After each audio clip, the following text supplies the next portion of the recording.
The rooftop bar of the Monarch Hotel buzzed with Nashville's elite, champagne flutes clinking under string lights, while Delaney Fairchild held court at the best table overlooking the glittering Gulch district. At 23, she had never waited for anything in her life, and tonight would be no different. Delaney's platinum blonde hair swept across her bare shoulders as she laughed at something Larkin Sheffield whispered.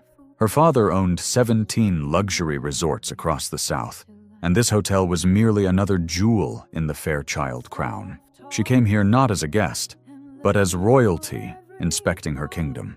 "Daddy's buying me the penthouse in that new building," Delaney announced, gesturing toward the construction lights in the distance. "He says I need my own space now that I'm handling the Nashville properties." Larkin gasped dramatically. "You're so lucky. My father only gave me the lake house."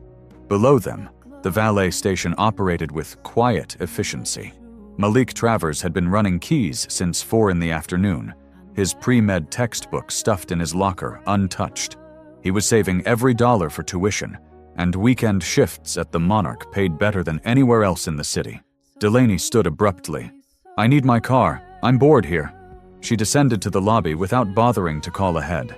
Her white designer dress flowed behind her as she approached the valet podium, her heels clicking an impatient rhythm against the polished floor.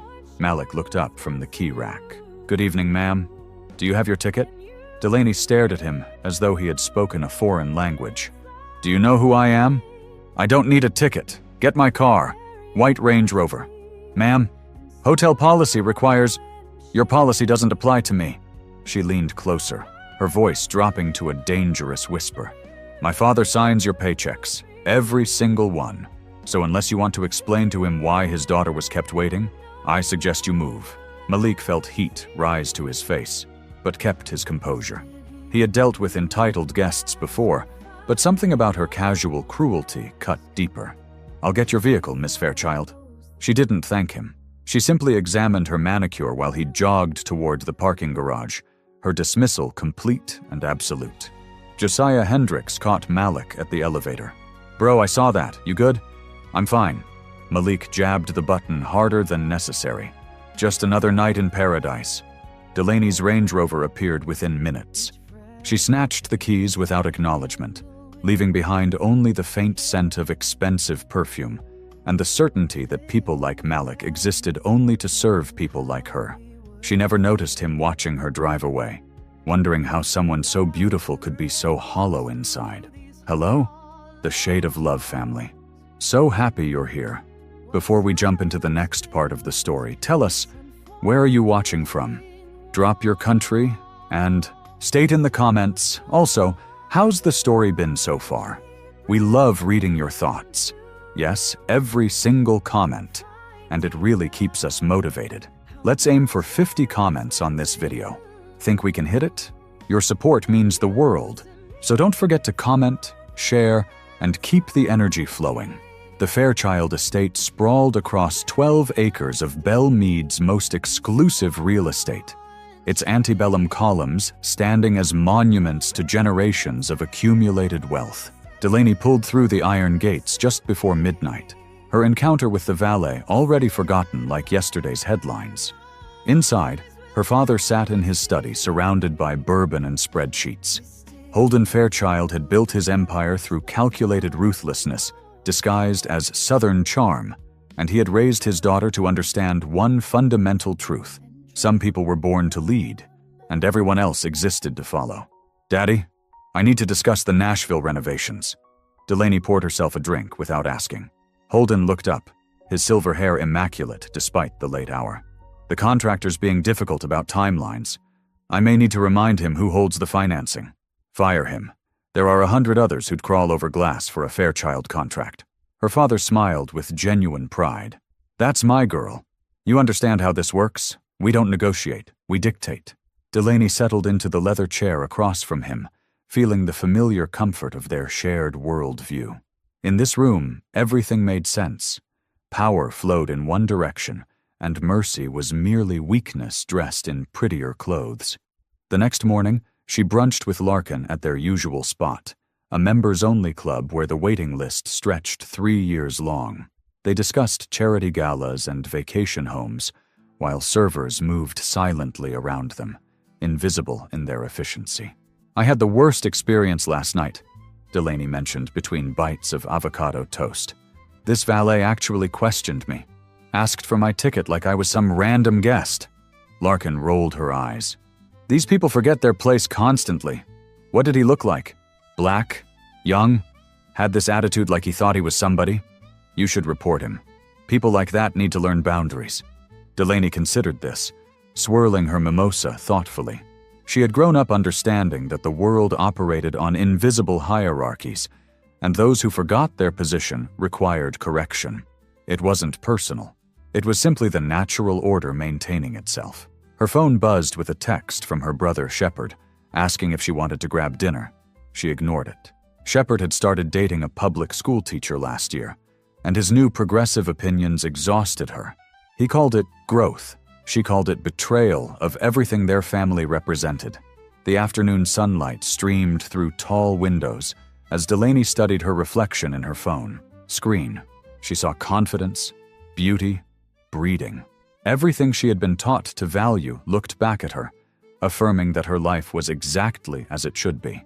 She never questioned why that reflection sometimes felt like a stranger wearing her face.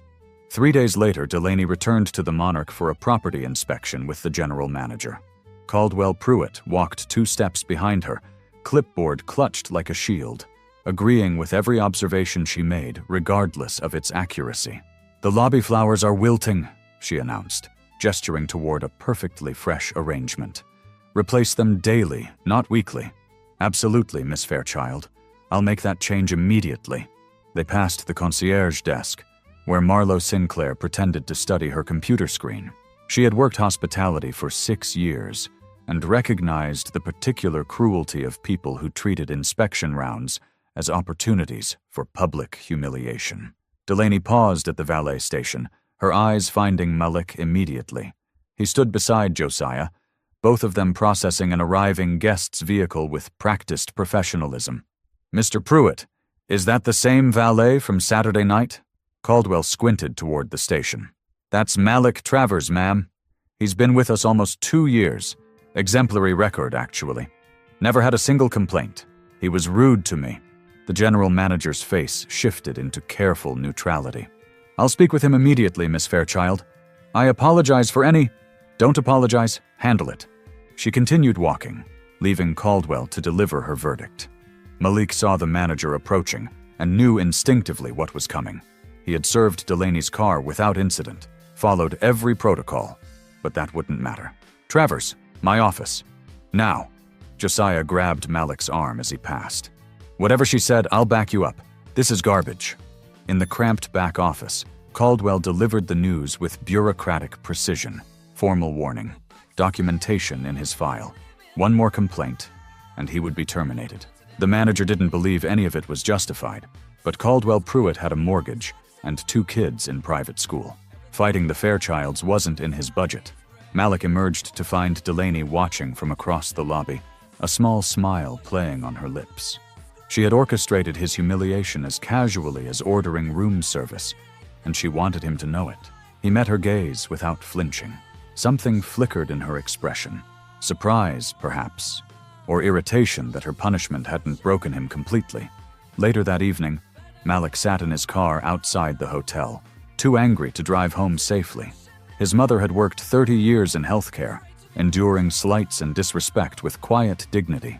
She always told him that bitterness was a poison you mixed for others but drank yourself. He wasn't sure he believed that anymore. His phone showed a missed call from Brielle Washington, his study partner. She had probably finished the anatomy notes she promised to share. Normal life waiting to resume.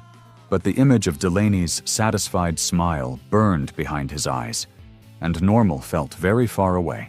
Friday night transformed the Monarch's rooftop into Nashville's most exclusive party venue, and tonight's charity auction attracted politicians, musicians, and old money families competing to display their generosity.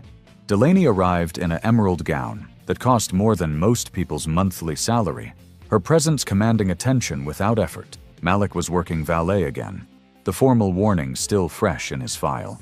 He moved through luxury vehicles like a ghost, professional and invisible, exactly as expected. Around 11, Delaney decided to leave early. The event bored her, and she had argued with Larkin about something petty. She texted her driver to meet her in the underground garage, rather than dealing with the valet line. The parking structure's lowest level was nearly empty, her heels echoing against concrete as she walked toward the waiting area. She didn't notice the figure emerging from behind a support column until he stepped directly into her path. Rhett Langston looked nothing like the polished investment banker she had dated 2 years ago. His eyes were bloodshot, his suit wrinkled, and something unstable lurked in his expression. "Delaney, finally! You've been avoiding my calls." Her heart stuttered. "Rhett, you shouldn't be here. I have a restraining order." "Piece of paper." He moved closer. "You ruined me. You know that? Told everyone I was obsessive, dangerous. I lost my job, my apartment, everything because you got bored and needed drama. I'm calling security." He grabbed her wrist before she could reach her phone, his grip painfully tight. "You don't get to dismiss me. Not again. Not ever again." Delaney screamed, the sound bouncing off concrete walls. She fought against his hold, her carefully maintained composure shattering into primal terror. Malik was walking to his car after clocking out when he heard it. A woman's scream, raw and desperate, echoing from below. He ran toward the sound without thinking, his sneakers pounding down the garage ramp. The scene he found made his blood freeze. Delaney pinned against a car, a man's hand around her throat, her face contorted in fear. Malik didn't hesitate. He tackled Rhett from behind, breaking his grip and sending both men crashing to the ground. The fight was brief but vicious. Rhett was taller, but Malik was younger and fueled by adrenaline. He managed to pin the man down until security finally arrived, alerted by the commotion. Delaney stood trembling against her car, mascara streaking her cheeks. She watched Malik restrain her attacker, this same man she had humiliated days ago, and something cracked open in her chest. "Miss Fairchild, are you hurt?" Malik asked, breathing hard, his shirt torn from the struggle. She couldn't speak. Her hands shook violently as reality crashed over her. The valet she had dismissed as nothing had just saved her life. "Miss Fairchild? Words failed her. She managed only a nod before her legs gave out, and Malik caught her before she hit the ground. The police took 3 hours to finish their interviews. Delaney sat in the hotel's security office, wrapped in a blanket someone had provided, answering questions about Rhett, while her mind replayed the attack in fractured loops. Every time she closed her eyes, she felt his hand on her throat. But another image kept intruding. Malik's face as he pulled Rhett away from her. No hesitation. No consideration of how she had treated him.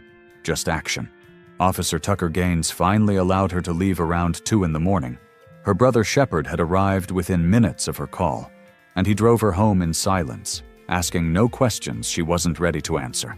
The Fairchild estate felt different in the pre-dawn darkness. Smaller somehow, its grandeur unable to protect her from the memories of concrete walls and desperate screaming.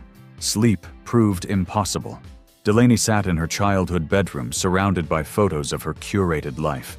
Debutante balls, European vacations, charity galas, and none of it meant anything. A stranger had tried to kill her in a parking garage, and another stranger had saved her. Except Malik wasn't a stranger. She had looked directly into his eyes while destroying his professional reputation. She had smiled while doing it. Her phone buzzed constantly with messages from Larkin demanding details, treating the assault like gossip rather than trauma. Delaney turned it off. Morning brought her father's reaction, which somehow made everything worse. Holden Fairchild raged about security failures and threatened lawsuits, never once asking how his daughter actually felt. He mentioned Malik only briefly, suggesting a cash reward to handle the situation properly. "He saved my life, Daddy, and he'll be compensated. That's how these things work." Delaney stared at her father, seeing him clearly for perhaps the first time. His concern wasn't for her well-being, but for the family's image. A Fairchild attacked on Fairchild property created liability, not tragedy. Later, she found herself Googling Malik's name. She discovered he was a pre-med student at Volunteer State Community College. that he had won a merit scholarship despite working full-time, that he volunteered at a free clinic on weekends. Each detail deepened the shame coiling in her stomach. She had seen a uniform and assumed emptiness behind it. She had needed someone to feel small so she could feel large. And he had saved her anyway. Shepard knocked on her door that evening. "How are you holding up?"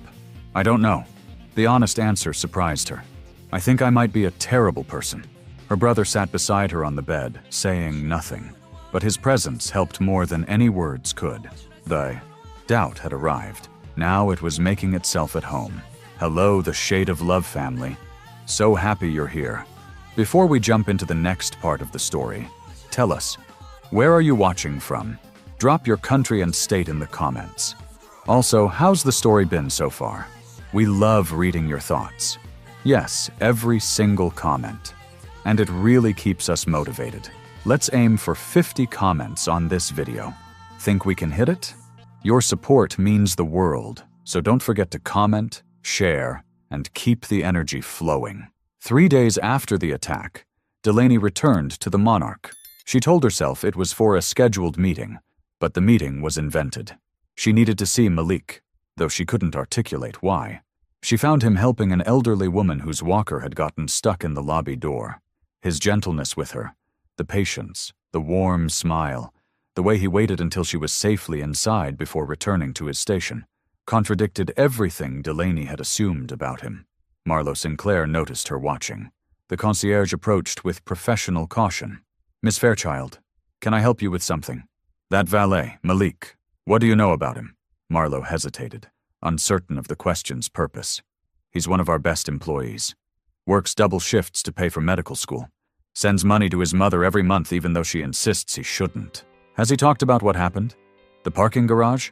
Only to say he was glad you weren't hurt." Marlo paused. "He hasn't asked for anything, if that's what you're wondering. No reward, no recognition. He actually asked us not to make a big deal about it." Delaney processed this information with growing discomfort. She had expected him to leverage the situation, to demand compensation or special treatment. That's what she would have done. She approached the valet station as Malik returned from parking a guest's car. His expression shifted slightly when he saw her. Not hostile, but guarded. "Miss Fairchild, how are you feeling?" The genuine concern in his voice made her throat tighten. "I wanted to thank you, properly, for what you did. You don't need to thank me. Anyone would have done the same." "No." She shook her head firmly. "They wouldn't have. Especially not after how I treated you." Malik was quiet for a moment, studying her face as though searching for something. "I didn't help you because of how you treated me. I helped because someone needed help. How can you be that decent, after everything?" He considered the question seriously. "My mother raised me alone after my father passed. She's a home health aide, takes care of people who can't care for themselves. She always says that people show you who they are when they have power over others. But she also says people can change. Do you believe that? That people can change? I believe everyone deserves the chance to try." Josiah called from across the station. "Malik, we got a backup at the entrance." He nodded to his co-worker, then turned back to Delaney. "I have to go. But Miss Fairchild, you're safe now. That's what matters." He jogged toward the arriving cars, leaving Delaney standing in the lobby with something unfamiliar blooming in her chest. It took her several minutes to identify the emotion. Hope, fragile and uncertain, but present. She wasn't sure she deserved it, but for the first time in her life, she wanted to try earning something rather than simply expecting it. End of chapters 1 to 6. Total word count, 3,010. Word traveled fast through Nashville's elite circles. Within a week, everyone knew that Delaney Fairchild had been attacked and rescued by a hotel valet. The story mutated with each retelling, becoming less about her trauma and more about the awkwardness of owing her life to the help. Larkin arrived at the Fairchild estate with wine and opinions. She found Delaney in the sunroom, staring at nothing, which had become her default state lately. "Okay, enough moping." Larkin settled onto the white couch. "You need to get back to normal. This whole thing is becoming a spectacle." "A spectacle? I was almost killed. And you survived. Congratulations. Now people are talking about how you've been seen at the hotel multiple times visiting that valet. It looks desperate, Delaney. The accusation stung because it contained truth. She had returned to the Monarch 4 times since the attack, each visit revealing more about Malik's character.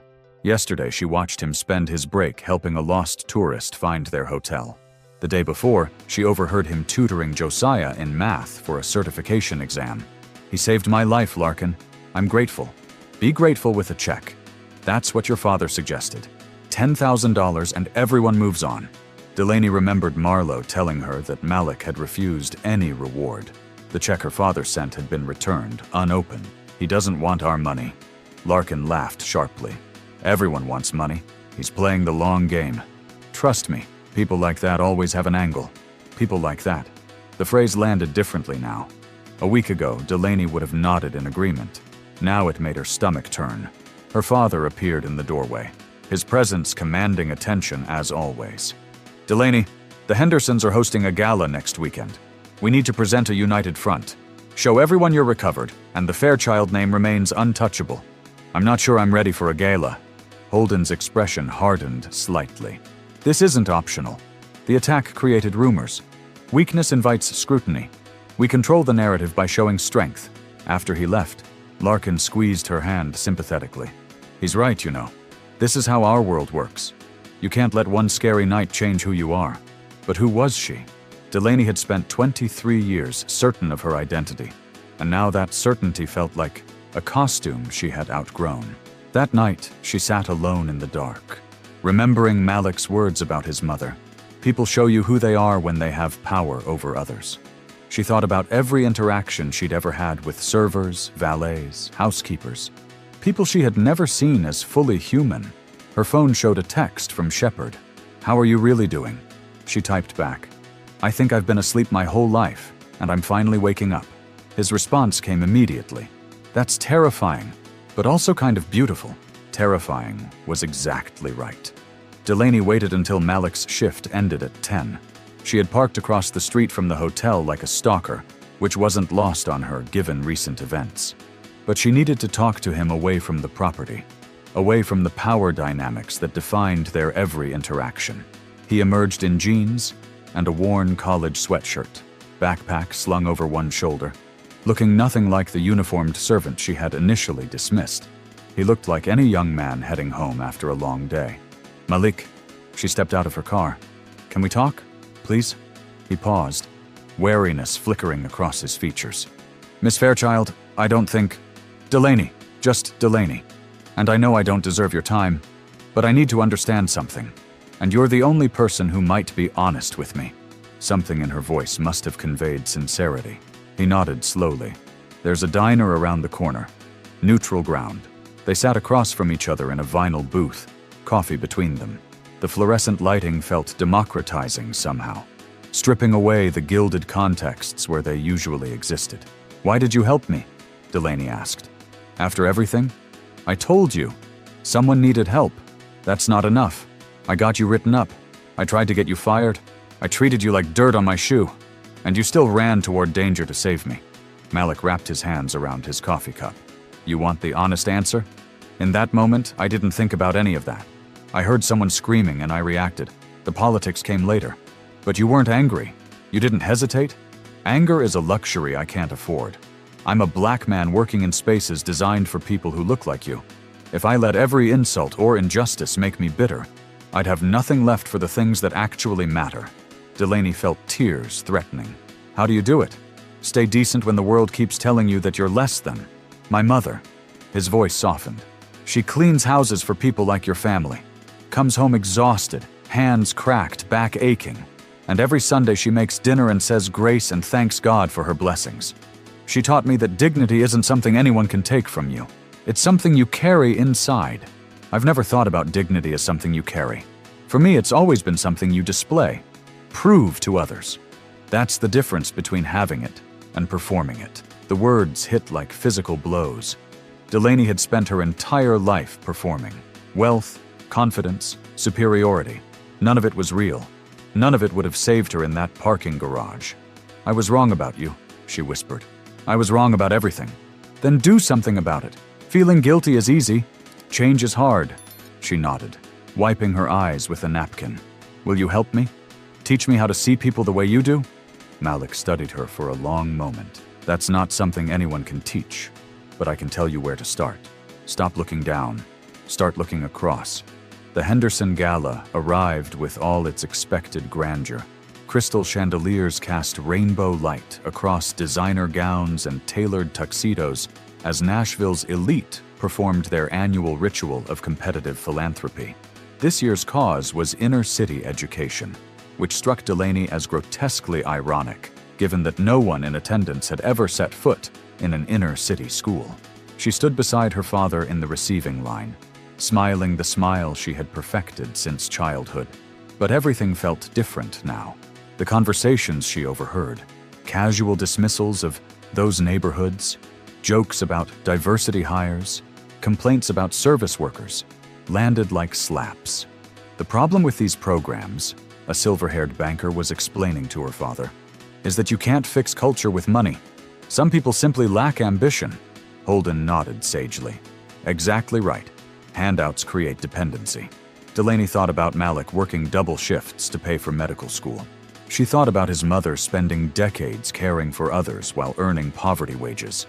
Lack of ambition wasn't their problem. Lack of opportunity was. The auction began. Wealthy guests bidding thousands on vacation packages and jewelry they didn't need, while congratulating themselves for caring about underprivileged children. Delaney felt physically ill. Then the keynote speaker took the stage. A young black woman named Imani Greer, introduced as a community organizer and law student. Delaney recognized the name immediately. Malik's study partner. Imani spoke without notes, her voice carrying conviction that cut through the room's comfortable self-satisfaction. She talked about systemic barriers, about schools without textbooks, while country clubs installed new golf courses, about the myth of meritocracy that protected inherited privilege. Charity galas make us feel good, Imani said, looking directly at the audience. But they don't change anything. Real change requires giving up power, not just writing checks. It requires seeing people as equals, not projects. The applause was polite, but thin. Delaney caught her father's eye roll, Larkin's derisive whisper. These were her people, and they were dismissing truth as easily as they dismissed the humans who served their drinks. Something inside her finally snapped. She's right, Delaney spoke, loudly enough that nearby guests turned. Every word she said is right, and we all know it. Holden's hand clamped onto her arm. Delaney, control yourself. No. She pulled free. I've been controlling myself my whole life, controlling who I am to fit what you need me to be. And I watched a man risk his life to save someone who treated him like garbage. Someone I treated like garbage. Because that's what you taught me. This is not the place. There's never a place, Daddy. There's never a time. Because actually confronting what we are would mean admitting that everything we have was built on looking away from who it hurts. The room had gone silent. Hundreds of eyes watched the Fairchild family fracture in real time. Holden's face turned crimson with rage. Larkin looked horrified. And somewhere across the ballroom, Shepard smiled with something like pride. Delaney walked out alone, her heels echoing against marble floors, leaving behind the only world she had ever known. Delaney drove without destination, ending up somehow in the parking lot of the community college where Malik studied. The building was dark except for a few windows, late-night study groups preparing for exams. She sat in her car for an hour before texting him. I did something tonight, something I can't take back. Her phone rang within minutes. Where are you? Malik's voice held concern, not judgment. Volunteer state, the parking lot. I know that's weird. I just started driving and... Stay there. I'm coming. 20 minutes later, he slid into her passenger seat, still wearing scrubs from his weekend clinic shift. She told him everything. The gala, her outburst, her father's fury, the bridge she had burned with her entire social world. How do you feel? He asked when she finished. Terrified. Relieved. Like I jumped off a cliff and haven't hit the ground yet. That's how change feels. Free fall until you figure out you can fly. She laughed, despite herself. You sound like a fortune cookie. My mother's wisdom sounds like fortune cookies. Doesn't make it less true. They sat in comfortable silence, watching students trickle out of the building. Delaney realized this was the first time in weeks she hadn't felt the weight of expectation pressing against her chest. "What do I do now?" she asked. "I can't go back to that life, but I don't know how to live any other way. Start small. Show up differently tomorrow than you did today. Then do it again the next day. My father will cut me off. Financially, emotionally, everything. Probably." Malik didn't sugarcoat it. "Change costs something. Always does. The question is whether what you're gaining is worth what you're losing." Delaney thought about the person she had been a month ago. Polished, privileged, empty. She thought about the terror in that parking garage and the unexpected grace of a stranger who owed her nothing. "I was wrong about everything," she said. "About you. About people like you. About what matters. I was wrong, and I'm sorry. Please don't leave me to figure this out alone." Malik's hand covered hers on the center console. "I'm not going anywhere, but you have to do the work. No one can change for you. I know. I want to try. I want to be someone worth saving. You already were. That's why I saved you." The simplicity of his statement broke something loose in her chest. She had spent her whole life trying to earn love through performance. And here was someone offering it freely, asking only that she become herself. "Thank you," she whispered, "for everything. Don't thank me yet. The hard part is just beginning." Hello, the Shade of Love family. So happy you're here. Before we jump into the next part of the story, tell us, where are you watching from? Drop your country and state in the comments. Also, how's the story been so far? We love reading your thoughts. Yes, every single comment. And it really keeps us motivated. Let's aim for 50 comments on this video. Think we can hit it? Your support means the world. So don't forget to comment, share, and keep the energy flowing. The fallout from the Henderson Gala dominated Nashville society gossip for weeks. Delaney Fairchild's public breakdown became cautionary tale and scandal simultaneously, whispered about at brunches and dissected in group chats. Her father issued a statement calling it exhaustion following her traumatic experience, positioning her as victim rather than revolutionary. But Delaney refused to disappear quietly. She requested a meeting with the hotel's board of directors, citing her position as future inheritor of the Fairchild hospitality empire. Her father tried to block it. Her brother Shepard made sure it happened anyway. The boardroom felt different than she remembered. Same mahogany table, same expensive artwork. But Delaney saw the cleaning staff now, really saw them. Wiping surfaces and emptying trash as invisible ghosts serving invisible purposes. "Thank you for meeting with me." She remained standing, commanding attention. "I'm here to discuss our employee treatment policies." Winston Mercer, the hotel's general manager, shifted uncomfortably. "Miss Fairchild, personnel matters are typically handled." "I'm aware of how they're typically handled. That's the problem." She pulled out a folder. 3 weeks ago, I filed a formal complaint against one of our valets for rudeness. The complaint was baseless. I was rude to him, and he responded professionally. The board members exchanged glances. That complaint put a mark on Malik Travers's record, a man who later saved my life at personal risk. I want it removed, and I want our complaint verification process overhauled to prevent wealthy guests from weaponizing their privilege against staff. Her father's voice cut through the silence.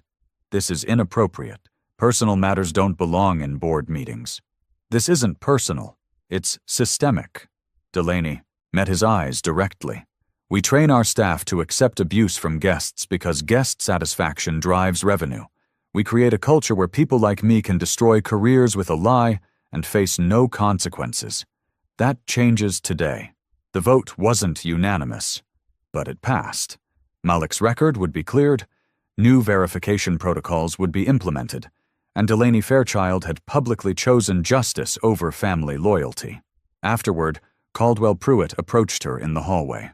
"Miss Fairchild, I owe you an apology. I knew that complaint was unfair, and I processed it anyway.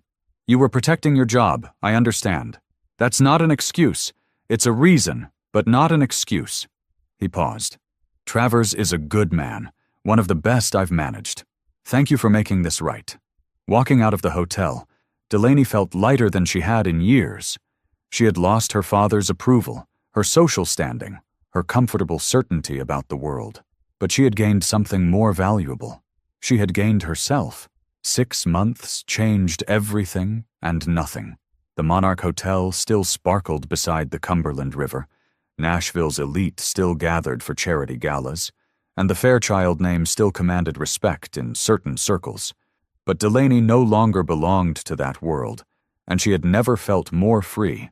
She sat on a park bench in Centennial Park, watching the Parthenon replica glow golden in the sunset. Malik sat beside her, textbooks abandoned between them. Their study session dissolved into comfortable conversation. "My mother wants to meet you," he said. "She's been asking for weeks." "I'm terrified. She's 5'2" and makes the best sweet potato pie in Tennessee. Nothing to fear." Delaney smiled, but the anxiety was real. Meeting Gwendolyn Travers felt like a final exam she hadn't studied for. This was a woman who had raised an exceptional son while working jobs that Delaney's family considered beneath notice. Her judgment mattered in ways that society approval never had. "What if she hates me? She knows what I did to you. She knows what you did after, too. The board meeting, the policy changes, the tutoring you've been doing at the community center. That doesn't erase who I was." "No," Malik agreed, "but it shows who you're becoming." They walked through the park as twilight settled, past families picnicking and children playing. A year ago, Delaney would have seen this scene as quaint, slightly pitiful compared to her gilded existence. Now she saw joy earned through presence, rather than purchased through privilege. "I still have bad days," she admitted. "Days where I catch myself thinking the old thoughts, feeling the old superiority. That's normal. Deprogramming takes time. How do you stay patient with me?" Malik stopped walking, turning to face her. "Because I see who you're fighting to become. That person is worth waiting for." She kissed him then, beneath the fading Tennessee sky, finally, understanding what real connection felt like. Not the transactional relationships of her former life, but something built on mutual respect and hard-won growth. "I was so wrong about everything," she whispered against his lips. "And you stayed. You did the work. That's what matters." Her phone buzzed with a text from Shepard, confirming their dinner plans. Her brother had become her closest ally, proof that family could be rebuilt on better foundations. Her father remained distant, but Delaney had stopped waiting for his approval. Some relationships healed, and some simply ended. Both were acceptable. The future stretched ahead, uncertain, but hopeful. Delaney didn't know what it held, whether she and Malik would last, whether her transformation would stick, whether the world would ever become less broken. But she knew who she wanted to be now, and for the first time in her life, that was enough.